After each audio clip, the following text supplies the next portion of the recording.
Baker was incredible this whole year. You go to the game on Sunday, like they had a 4th down and 8 at the 50-yard line, down by 5, and just an absolute dime to Jalen McMillan, and followed it up 2 plays later, did the same thing. That's when Jalen got the finger such a ridiculous penalty. Like, that was absurd. Like, what are we calling? Like, that was such a critical moment in the game, and to like back the Bucs up from the 9 to the 24, and then completely lose momentum with 6 minutes of discussion on the field, and we were dying. It was crazy.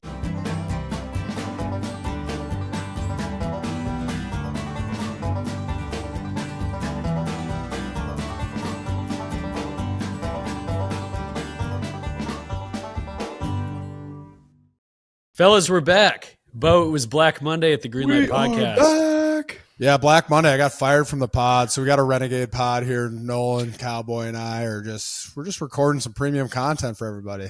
Welcome back. A lot of news after Week 18 in the NFL that didn't involve playoff teams, so we've got to cover it. We've got to go through it. Yeah, and you're kind of the teams that you played on got a lot of love this playoff season because the Eagles and the Bucs are both playoff bound.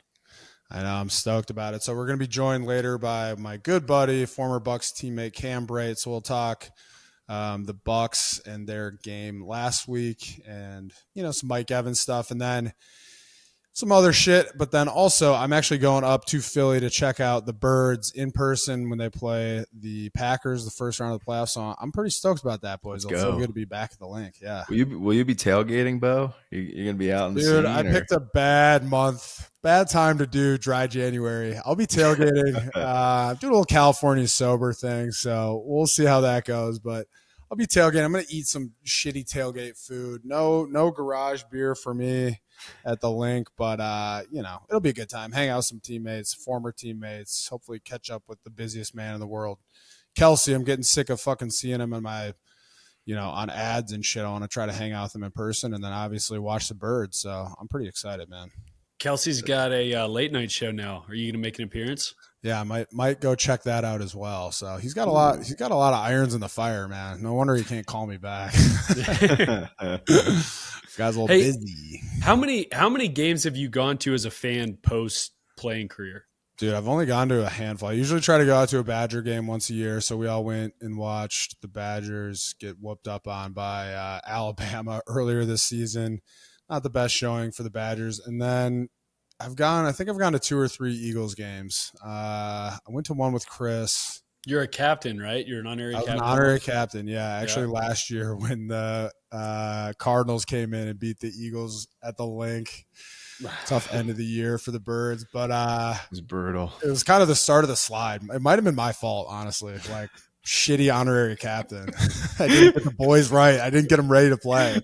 Alert the security. Beau's back. Tell them, like, hey, we gotta block him out. Yeah, just throw me up in the nosebleeds or something. I don't know. But it's a totally different vibe, man. It's funny going back as a player. Chris and I actually went to an Eagles game, and we were trying to get to our seats. We got lost for like 45 minutes because we'd never been in the link, like in the concourse. It's like there's just so much pageantry and planning involved with going to a game itself, tailgating and everything else. So it's like it's just such a unique experience.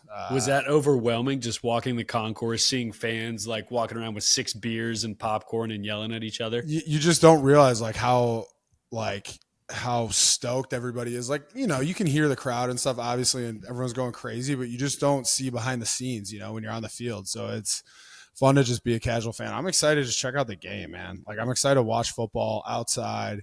It's going to be nice and cold at the link. Everyone's going to be stoked. Like, it's just good. It's good stuff, man. It's fun to be a fan. Yeah. It's cool. Yeah, it'll be a great game. I'll have some fun little social media shit going on. We're still figuring it all out, but you get a little Beau POV from the Birds game. Maybe I'll strap it up. We'll see. I got a couple snaps. All right, we were just talking about Eagles football, how I'm headed up to the game, hang out with some of my former teammates. Brought on one of my Bucs teammates. One of your favorite teammates. Well, I didn't say that. But, Buccaneers legend that is actually now doing some media stuff for the Tampa Bay Buccaneers. Tight end Cam Brate. Cam, thanks for joining us. Dude, I'm not a media guy. Well, Don't put that on me. you do video content for the Bucs on a weekly basis. Begrudgingly. Some might call that, a member of the media, Cam. Well, thank you. And who better to talk about Bucs football than a member of the illustrious Bucs media team?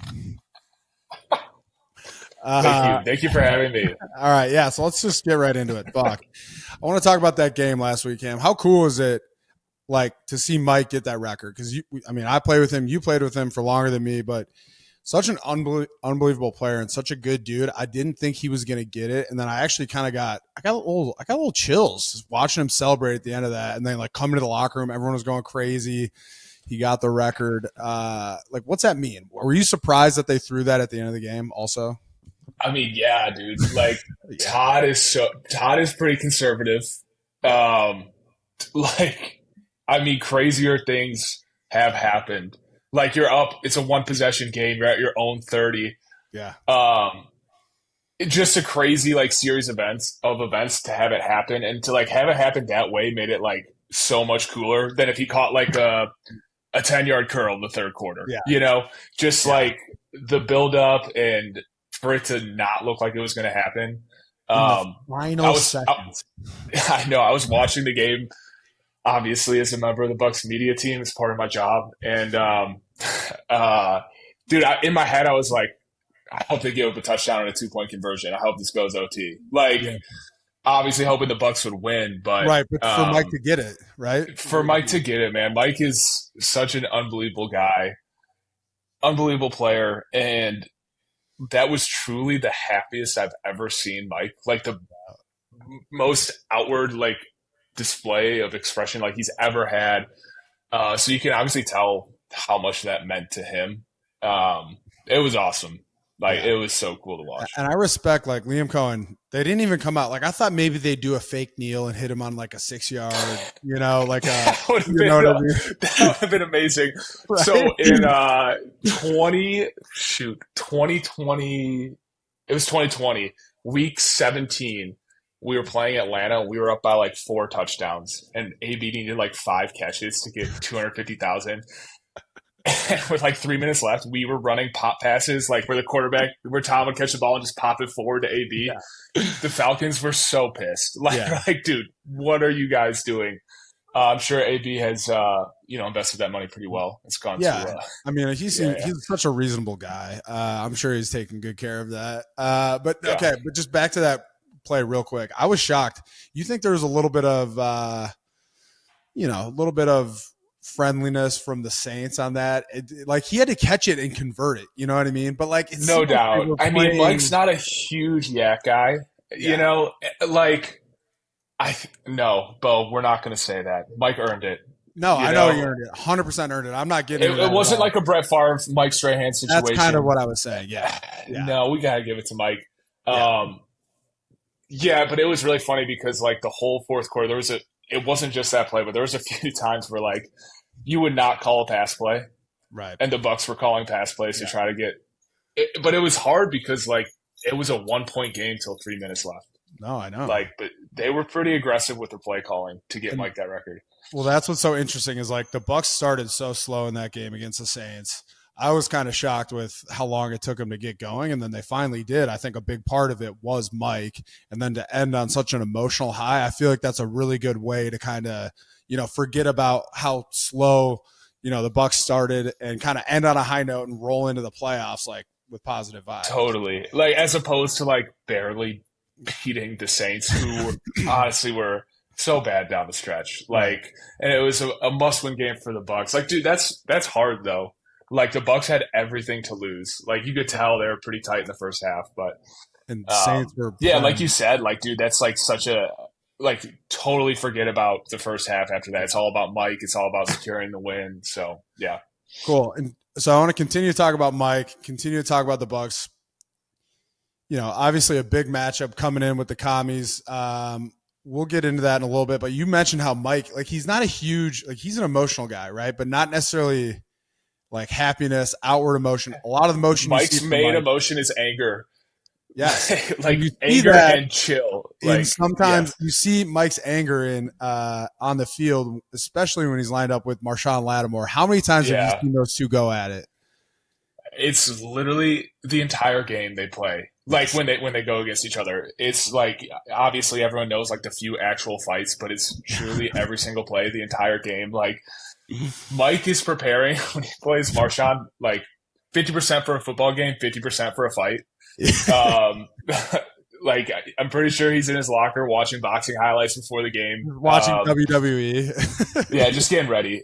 But Yeah. those two, it's like I mean they're both great players, Yeah. obviously. I'm trying to think if yeah, we played them in the playoffs once before, but like it is crazy watching those two go at it. Like both of them are not thinking about the game.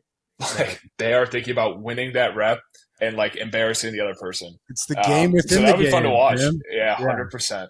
And Lattimore was traded obviously from the Saints to the Commies. Has kind of missed a lot of time. Dan Quinn probably definitely wants him in that defensive backfield. The Bucs also dealing with injuries, and their DB room has been fucking decimated, man. The defense has been a little disappointing, I think, down the stretch, largely due to all these injuries.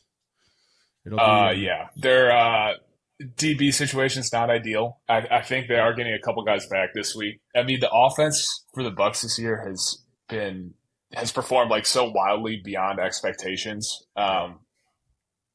And you look at like the best players on the Bucs are pretty much all on the offensive side. Like you have Vita on the defense, Antoine who's missed a bunch of the year. So personnel wise, I think is like the main issue right now with the Bucs defense. Yeah. Kind of starts up front, like don't get a ton of pressure generated without blitzing, without running a ton of games from the D line. So the Bucs all-time sack leader, Shaq Barrett, who I played with, you played with, was just re-signed by the Bucs. You think he'll be able to bring some juice, pass rushing? I mean, it's so hard. I'm trying to You got some fresh legs, like, Cam. Come on. I mean, yes, fresh legs, but also like, is he in football shape? Like, it's so hard. I'm trying to like envision myself going and playing now. I know, but Shaq is not love Shaq, great rusher, but he's like kind of bad body. You know what I mean? Like he's not a weight room Not guy. kind of. No. He looked, yeah. The 5'6" on Sunday, he got in for a few snaps.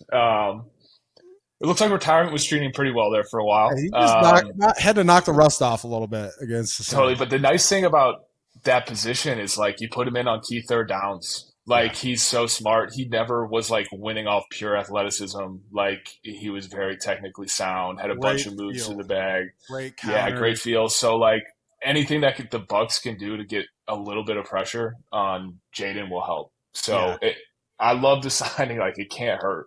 No, I know exactly, and obviously a lot of familiarity there. Okay, we'll talk about the Commies offensively in a second. Let's talk about the Bucs offensively. You said it. I don't think people were really expecting Liam Coen, Baker to pop off the way that they have. Like, what are the things that you've seen out of Liam Coen that you really like? Obviously, you're a very cerebral player, Cam. Cam went to Harvard, guys, so my boy's wicked smart. So what do you see from Liam Coen and Baker that you like? Baker, I'll talk about them both. Baker was incredible this whole year. You go to the game on Sunday, like they had a 4th down and 8 at the 50-yard line down by 5 and just an absolute dime to Jalen McMillan and followed it up 2 plays later, did the same thing. That's when Jalen got the finger such a ridiculous penalty. Like that was absurd. Like what are we calling? Like that was such a critical moment in the game, and to like back the Bucs up from the 9 to the 24, and then completely lose momentum with 6 minutes of discussion on the field, and we were dying. It was crazy. Bro, we were talking about it too, because like for those of you who've never been to a Bucs game, when you get inside, what is it, the 20-yard line or whatever, you get into the red zone. Fire the cannons, baby. Fire the cannons. Fire those cannons, but you can't do the first down. Start it. Your mojo. Oh, that's really funny. I didn't think about that. Right? But, keep talking about Baker, though. Yeah, Baker was incredible. Same game, both Mike and Chris got hurt. So they were both out. Chris was out, obviously, the rest of the year, but Mike missed 4 games. And Baker didn't skip a beat. Like, he was truly throwing to guys I had absolutely no idea who they were. And, like, I'm a Bucs fan. Like, I watch all their games. You're a Bucs media member, my guy. You're more than a fan. No, I'm just a big fan. I'm a paid fan. But, yeah, no, Baker was incredible this year. And then Liam, I think the thing about Liam, he just did a great job utilizing what he had all Yeah. year. Like they had to be kind of like three different offenses throughout the year. The first 5 or 6 weeks when they had Mike and Chris, like Mike and Chris got a ton of Yeah. targets every game. They were Chris very back in passing. the power slot, Mike deep shot. Yep. It's great. It was awesome. Like the Bucs were great. They were just kind of like putting up a bunch of points, throwing the ball over the field. Then obviously when Mike and Chris went out, super run heavy team, a lot of 12, 13 personnel. And what he did a really good job of at that time, like you had K. Dot at tight end, a whole bunch of receivers I'd never heard of, but you had two really good running backs. And so Liam put them both on the field at the same time. Three really good running backs. Really, yeah. I mean, Sean Tucker's a really good young player, but he obviously doesn't get a ton of burn behind. I'm pretty pleased with his performance this year. Please. But yeah, and then obviously when you get Mike back, you have your alpha. So like just the evolution throughout the season, like Liam utilizing what he had. That's why they were so successful. Yeah, no, it was really fun to watch the Bucs run game progress too, because some dark days for the Bucs rushing attack over the last couple. Their of years. run game though this year was incredible. Like, yeah, so creative. The pony personnel packages. Yeah, they have a few plays they ran this year. I have absolutely no idea like how he had the balls to call them. Like he was pulling the front side guard and tackle away from the play, right. hoping the D tackle and DN would pinch. Like, yeah, and they worked. Like he just really creative both in the run game and the screen game. I feel like his college experience kind of, because you know how it is, like, dude, with BA, with Bruce Arians for the Bucs, it was like duo, dive solid. You know what I mean? You double team and you get 4 yards. It was horrible. And now you get the creativity from Liam. I feel like some of that might be due to his college experience. But no, shout out to the O-line too, like Tristan. I really like Graham Barton, the rookie center. Those guys all had a really good year, and that's part of the reason, like Bucky Irving and Sean Tucker and Rashad, like that's why they played so well too. Yeah. All right, let's talk commies a little bit. Obviously, was that week 1 when Jayden Daniels came in? Yeah, man. It's like a whole different NFL week 1 versus week 1 of the playoffs. What is it that you saw from Jayden Daniels in that first game, and then obviously throughout the season? He played great as a rookie. That makes you, that kind of gives you notice and makes you kind of, I don't know that he's a guy you need to take care of defensively for the Bucs in this game. Yeah, I mean, you honestly can't look at week 1 to look at the Commanders' He was good on his feet in week 1, though. No question. He was unbelievable. That's all he could do. Like, I'm trying to tee you up for I don't think they realized what they had yet in Jayden Daniels at that time. Like, they tried running the ball, not a ton of RPO even. All of his runs were scrambles. Didn't really push the ball downfield at all. That makes sense. Like, Todd loves a blitz, a lot of man. Quarterback squirts out of the pocket. And I feel like we hadn't really seen how smooth Jayden Daniels is as a runner. Dude, he's a gazelle. Oh, yeah. It's like – yeah.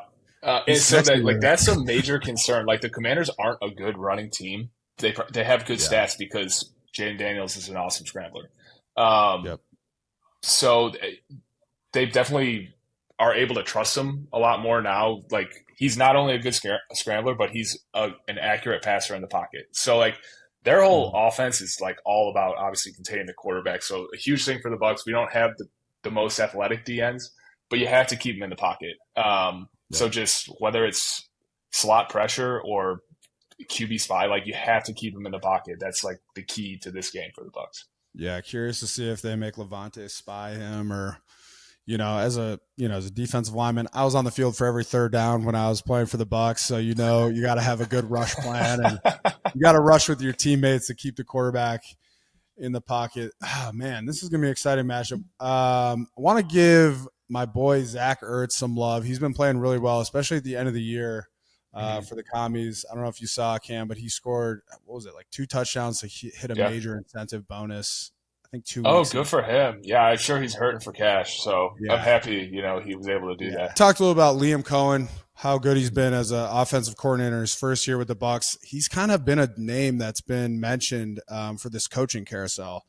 I think there's 6 vacancies right now, Cam. Do you think I want to talk a little bit about just real brief about some of these jobs, which ones are desirable, but I want to know if you personally think that he's a guy who's going to be an attractive candidate for a head job? I think he has to be. Like, you have to look at offenses that have played well throughout the year. You want to hire a young coach with a creative offense, so you have to look at Liam. I love the coaching carousel. It's so interesting. In Tampa, Tom Moore, NFL legend. Yeah. Towards the end of the season, he just started writing coaches' names on the board for who he thought was going to get fired. He always overshot it. Like, dude, he would have like 15 names. Yeah. Like teams that were playoff teams, he'd have their coaches getting fired. He's just got Todd's name up there.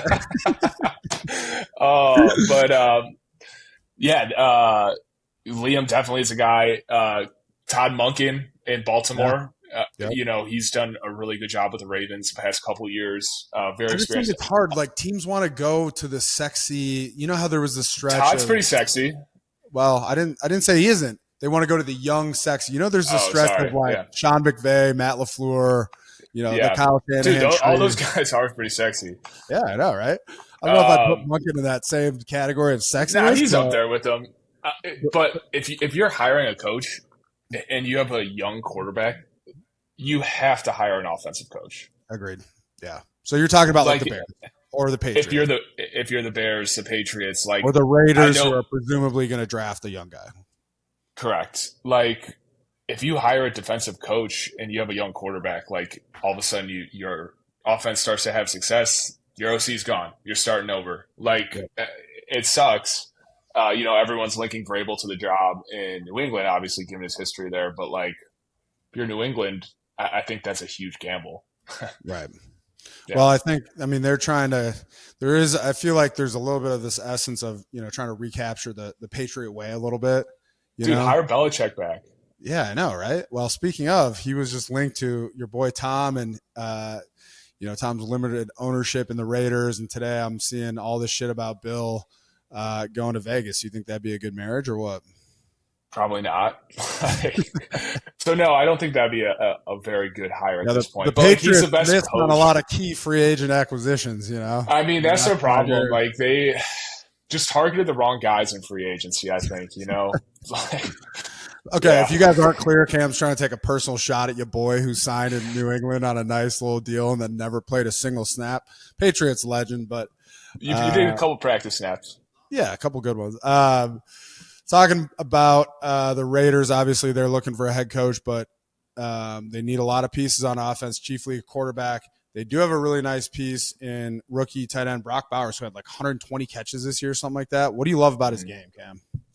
Yeah, I really didn't know how he was going to do early in his NFL career, just because he's pretty unique. Kind of a tweener. He's totally a tweener. Like, definitely more slot receiver-ish, but like he is an elite slot receiver.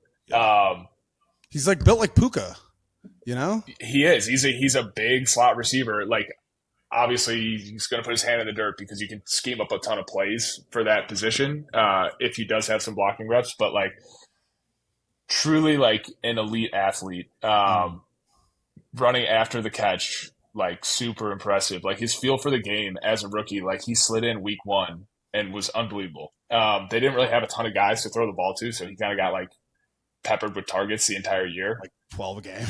It was like the perfect storm. Like, they were losing every game. And they didn't have a ton of guys to throw to, but it's not to take away from him as a player at all. Like, he is a stud. He's going to be a really good player for a long time. No, I agree. Couple more things on to hit on real quick. We haven't gotten to it yet, but I'm going to talk about some of my favorite D linemen that maybe haven't gotten, you know how it goes. At the end of the year, Pro Bowl, All Pro, things like that. A lot of great players in the NFL that don't get the love that they deserve, that play really well. So I'm going to talk about some of those D linemen who I love. Why don't I just hear about a couple tight ends that you think are really good players, maybe not all pro guys, maybe not household names, but guys that you really respect their game. You think they're huge for their teams. You can't say Cade Otton, Cam. I know you got a boner for Cade. Well, dude, I mean, Cade is, bro. One, he's the nicest guy in the world. Yes. 2, he's a great player. Like, he's good at everything. But I think you've got to look at Johnny Smith down in Miami. Yeah. Was awesome this year. And, like, totally kind of unexpected, like based on how he played in New England, how he was used He's up bounced there. around. Yeah. Where was he at before that? Like Tennessee or something like He was that? Tennessee, Atlanta, New England. But honestly, pretty like unplayable up in New England. Then he goes back to Atlanta for a year. But by far his best year this year. Like always has been dynamic with the ball in his hands. I want to give a shout out to his tight end coach, John Embry. He was my tight end coach in Tampa when I was good. But like he's like the GOAT tight end coach. Like you look at all like every year his tight ends have performed like their best years of their career, dating back to Tony Gonzalez in Kansas City. But he's down in Miami now and did a great job with Jonnu, and he was huge for them. Like Tyreek and Jaylen Waddle were banged up, and he pretty much became their primary target for the back half of the year. I actually do have something to say about the Pro Bowl. Yeah, hit me. Okay. This is coming from like this isn't a personal former jab. players that never made the Pro Bowl, by the way, just so we know. Two-time alternate, so no big deal. All right, this is not a personal attack on my good friend Kyle Juszczyk. Okay, there's like 10 fullbacks in the NFL. Yeah. And like 3 of them actually play. Yep. Yeah, I understand. Do we need a Pro Bowl spot for like also like bro? Football is not football without the fullback. You know, it's just not. Okay, agree. Like he is deserving of being a Pro Bowl player. This year has been the resurgence of the running back. All right, we need to give the fullback some love too. Come on. No, but Kyle is a great player. It's just like on the AFC side, it's like there's like 3 fullbacks, and like Patrick Ricard got it. He's like a great blocker. He's like former D lineman. Like, and you have like unreal players, like unreal receivers, running backs, tight ends that don't get Pro Bowl spots. Yeah. Also, like the long snapper deal. Like really, like yeah, I'm with you on that. Who gives a fuck? And like I'm also friends with Depot. You know, I played with him in Tampa for a great guy, but like it's a 3-time Pro Bowl long snapper. Like I'd love to know like what he did this year better than the other long snappers. Just 3 assisted tackles. He was really firing it back to the punter. He was really. Hey, he had a great fucking year, man. That's a Pro Bowler, all right. You can't say shit. You can. Never I guess it's mostly because I'm salty because I was never a Pro Bowler. Well, I mean, alternate though, twice. Alternate, yeah, it's on my resume. I was academic All Big Ten, so it's kind of the same thing. Dude, you're so smart. Did you graduate? Yeah, like 2 years ago. All right, one more thing that we want to kind of talk about is just. You know, you play for the Bucs. Obviously, won a Super Bowl in Tampa, which is really cool. Only team to ever have won the Super Bowl in its, until it happened the year after. Stadium. The first team, excuse me. Thank you for correcting me, Cam. The first team to win the Super Bowl in its home stadium. But before that, there was a long, long drought of no playoff football for the Bucs. People are always kind of curious what life is like as an NFL football player. So we kind of want to talk a little bit about like what the end of the season is like for teams and guys that aren't in the playoffs, aren't in the Pro Bowl, and kind of just what's that like? I know Cowboy, you had a couple questions about that. Just want to inform everyone about the realities of the NFL. Just like what happens, the whistle blows your Week 18 game. What happens from that point to when you first step on the plane to Mykonos? Yeah, as an alternate for the Pro Bowl, you kind of just always got to stay ready. Your number's called. But no, it's I mean, you pretty much know most of the time. You know before the game, like zip boys. Yeah, but you start drinking pretty quick after that final whistle.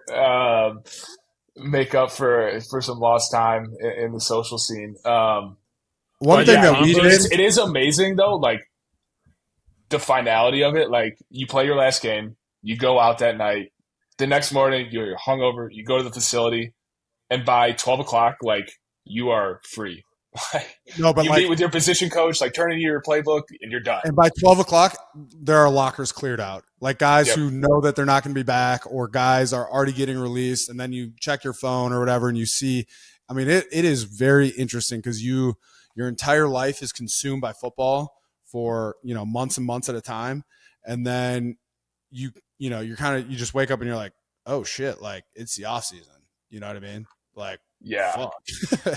it is amazing. Like literally every single day for like 6 or 7 months, like it's football, Yeah. and then the next day it's zero football. Yeah. Um, I love. There's literally nothing better to me than watching playoff football. I think it is the best television. Yeah. So that was like the only downside about making the playoffs. You were in the Like, games, not watching them? yeah, dude. Like I'm trying to watch the games. I'm not trying to be stressed out about tomorrow's game. Like I'm trying to watch the games and chill. Um, but yeah, man, like playoff football is the best. Like wild card weekend to divisional weekend is like the best viewing. So super Yeah. excited for this year. Yeah. And it's such a different the playoffs just feel like a whole new season. You know, Bill always said that, you know, football didn't start until after Thanksgiving, and it really doesn't start until the playoffs. And it's like, holy shit, it's totally different. Depends if you're in New England with Tom and Bill or if you're in Tampa Bay with Jameis, Mike Glennon. Like football's pretty much over after Thanksgiving. We only got a couple weeks left. What's a game you're most excited to watch this weekend? Outside of the Bucs, that's a great question. Minnesota versus LA, Yeah, I think is super interesting game. LA Like is LA, yeah, like Sean McVay knew what he was doing when he was resting his guys. Like, yeah, they're gonna have to face Minnesota in the first round, but like they'll eventually have to face all those teams if they want to make it to the Super Bowl. Like they're a very dangerous team. Like if Stafford is slinging it around and like Puka and Cooper, are moving well, especially with the week off, like they're super dangerous. yeah. No, and Cooper and Puka have been banged up, so they'll be fresh, man. And the Rams beat the Vikings in LA previously this season. And like, dude, there's this, you know, I'm from Minnesota. All my friends are Vikings fans. There's this just Minnesota sports kind of like negativity, like nihilistic attitude where after that game, that huge game, the Vikings lost against the Lions, they're like almost already writing this game off. They're like, we're not, it's wild. It's over, dude. Don't even Obviously, play it. dude, it's fucking ridiculous. The Vikings are a great team. I think they have the best offensive player in the NFL, right? Yeah, Like, he's unbelievable. amazing, dude. And it's just wild to me that it almost feels like the Vikings are an underdog this week, going in there like 14, 15 wins or whatever they got. It's fucking crazy. Should be a good game. Should be a great game. Cam, thank you so much, man. You're so good on the mic. Yeah, it's full-time media guy. Yeah, well, that makes two of us, brother. How much you guys pay for this? I'll send you a Venmo. Okay, perfect. Thank you. Yeah. Love talking with Cam. Good buddy of mine. Hang out with him a lot down here in Tampa. I think my favorite thing about Cam, great football player, but he's also a huge football fan. Real student of the game, but he loves like watching as a fan too, which is something that I think is really cool. One thing that we talked about Cam is, you know, tight ends that he thinks are really good that maybe don't get the love that they deserve. As a nose guard, I feel like I never got the love that I deserved. I was not a two-time alternate Pro Bowler like my buddy Cam. But there's a lot of guys that played really well all season that I want to try to give them some love. We're going to call them the Buttery Boys, the Buttery Boys team. And these are all interior defensive linemen that played really well. And I kind of just want to talk us through the first one. This is probably the most recognizable name in here.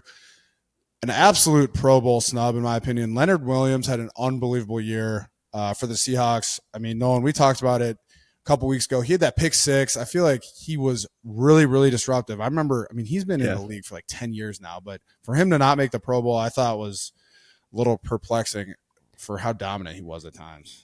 11 sacks, 16 TFLs. So you see the production in both phases. And what's crazy with that production too, he had more sacks and TFLs this season than he did in the only Pro Bowl season of his career in 2016. I was really surprised to see that. He's only made one Pro Bowl in his career. He's been doing it at a high level for a long time. Yeah, no, and he signed some great contracts, obviously playing really well with the Seahawks and their new defensive head coach. So he had a great year. Another guy out west who I don't think gets the love he deserves. He also has some history in Seattle. He's in LA now with the Chargers. Poona Ford. He's playing really well. The Chargers defense is good. I love their front seven. They've got Bosa Khalil Mack, two more recognizable names, but Poona Ford had a great fucking year, man. And he's a different kind of player. Like he's got a shorter body, but he's really explosive. He really penetrates the backfield, and like he's a good player. He had a really good year too, so I want to give him some love. What do you like about his game, Nolan?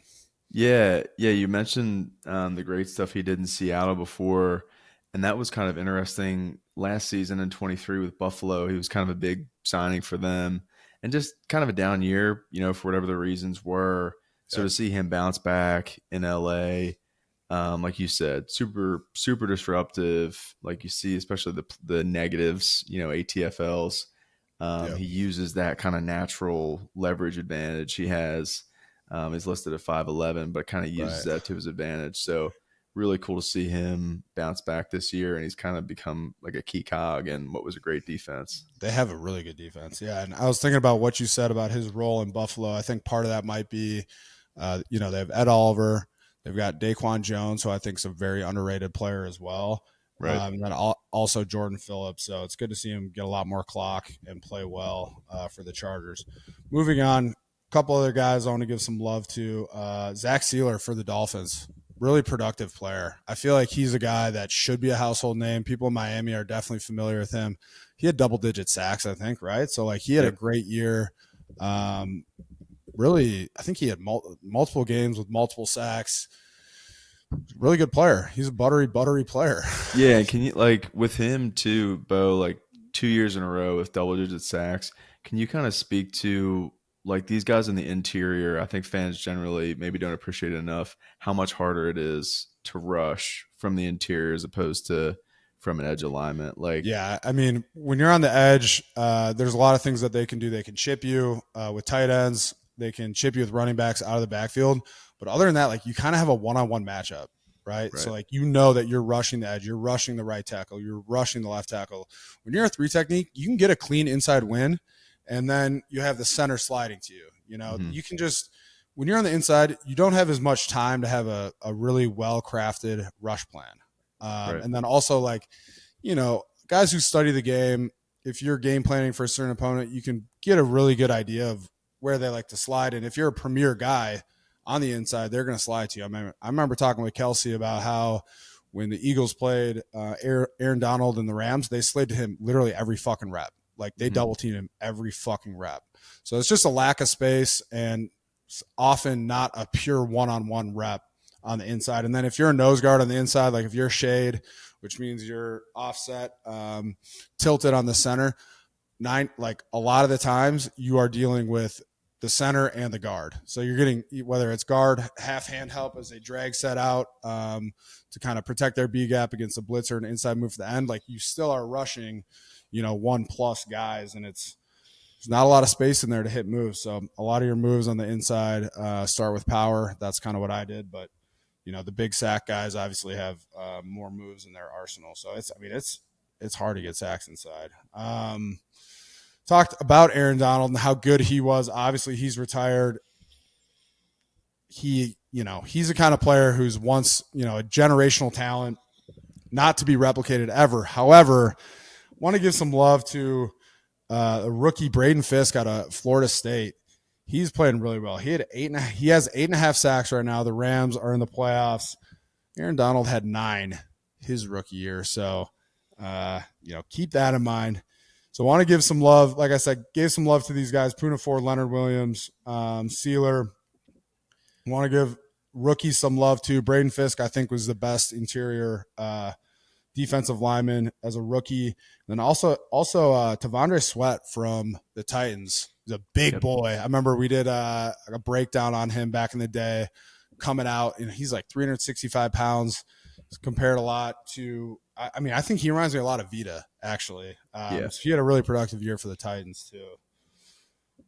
And then I also want to give some vets some love. Linval Joseph is a nose guard who's been doing it for like 15 years. Okay. He's playing with Zimmer's defense for the Cowboys. He was a guy who, like, when I was young in Philly, two-gapping, playing nose guard, I would watch his tape. Like, he played for the Vikings so well. He's such a good zero head-up nose guard, like an old-school style nose guard. I have so much respect for him. I love his game. To see him still doing it, like after I've been retired for 5 years is fucking crazy. Because I remember watching him all of his reps as a rookie. And then another guy who I want to give some love to is Calais Campbell. This has got to be like, I think he's 38 years old, year 15 or 16 for him. Still very productive. He's bounced around the league. He's been everywhere, but I feel like he always, he feels like he hasn't fallen off at all as a 38-year-old. He's Chris's draft mate. That's fucking crazy. And he's 6'9". Like he talks, he's got the deepest fucking voice ever. Mm-hmm. But just like a good dude and like a true vet. So it's interesting because you have these guys like Braden Fisk coming in fresh, young, talented, 8.5 sacks, but you still got the old dogs doing it, boys. You still got guys like Linval Joseph and Calais Campbell.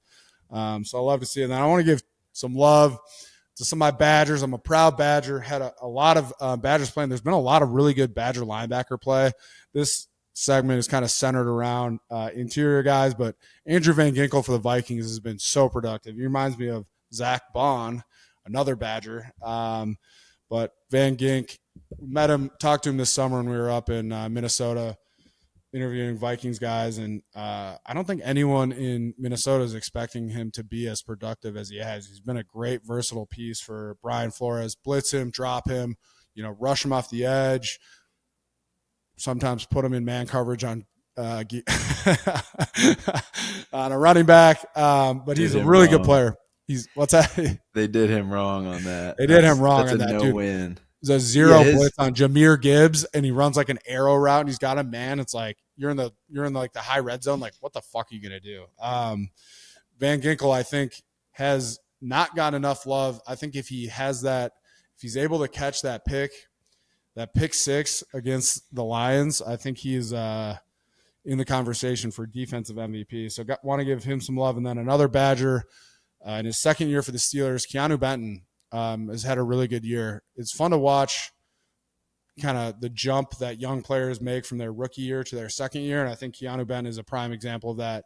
He's played really well. He had a pick at one point for the Steelers. I think a couple weeks ago this season, but he's playing really well. And there's a couple Badgers on that Steelers defensive front seven. So those are fun guys to watch. Want to give those D linemen some love, and it's always fun to talk about interior defensive line because, frankly, I don't think people do it enough. Keanu's made a couple good appearies on Hard Knocks this season. The NFC North Hard Knocks, he's shown up. Yeah, he's been fisherman. Been a little player favorite. Yeah, he had that pick in Week 14 against the Browns. Yep. Yeah, I remember watching that. I was going crazy. But we talked a little bit about it with Cam. But what's like you guys said, that Week 18 whistle happens. You guys go out, party, you clean your locker room out, and then it's, football's off the mind for a little while.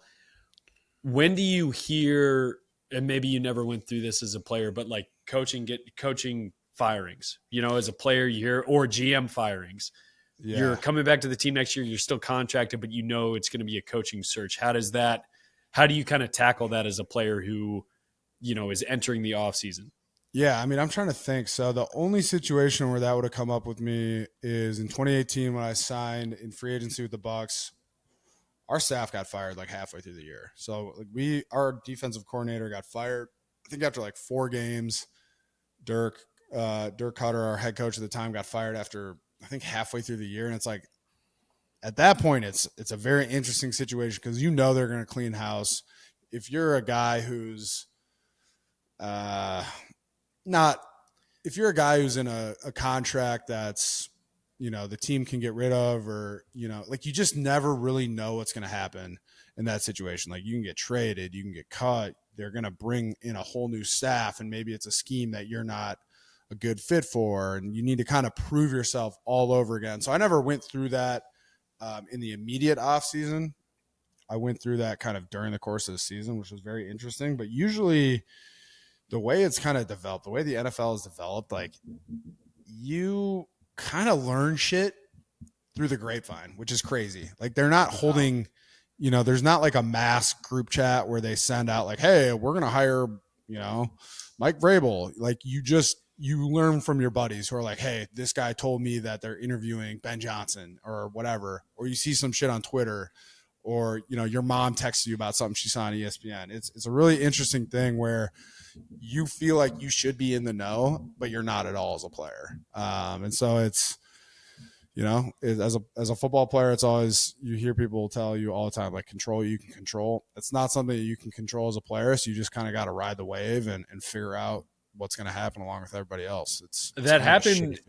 That happened your second year too with Chip Kelly, right? In 2015. Actually, yeah, good point. Yeah. I think he got fired right before the final game of the season. Right before the final game. I remember going up, talking with my D-line coach, a guy who drafted me, Jerry Azanera, who I loved, had a good relationship with, and it hadn't been officially announced yet that the staff was gone, but I could just kind of tell based on the meeting, the conversation that we had. And and that's exactly what it goes. And then obviously Doug came in, we won a Super Bowl, so it worked out, but there's just so much uncertainty. You're kind of just in the dark. You don't know what the fuck's going on. You're asking your buddies, you're asking the vets who kind of have ties to people in the front office or in the ownership or whatever, but you don't really know. And you're, like I said, like, you don't know who's going to get brought in, what the scheme is, how you're gonna fit in, and then when that happens, you just know, like, hey, I'm gonna have to prove myself all over again. Like, I made this 53-man roster. Like, for me in that situation, I was a 7th round pick. I think I was going into my 3rd year, or that was at the end of my 2nd year. But in that offseason, when the Eagles were in the midst of hiring Doug Peterson, it's like, shit, I'm a 7th round pick. This new staff isn't gonna know me. I'm gonna have to grind, show them. I'm gonna have to come back in great shape, show them that, I deserve to be part of this team, and it's a humbling thing. And for players who, like, the coaches are entrenched, they're coming back, how do those exit meetings go? You meet with the head coach and your position coach, or just your position coach? Yeah, it's all situational. Each team does it differently. Typically you'll meet with doctors, do the training staff, kind of go through like an end of season checklist, sign off. If you have any lingering injuries, they need to know about it. If you don't, then you're good.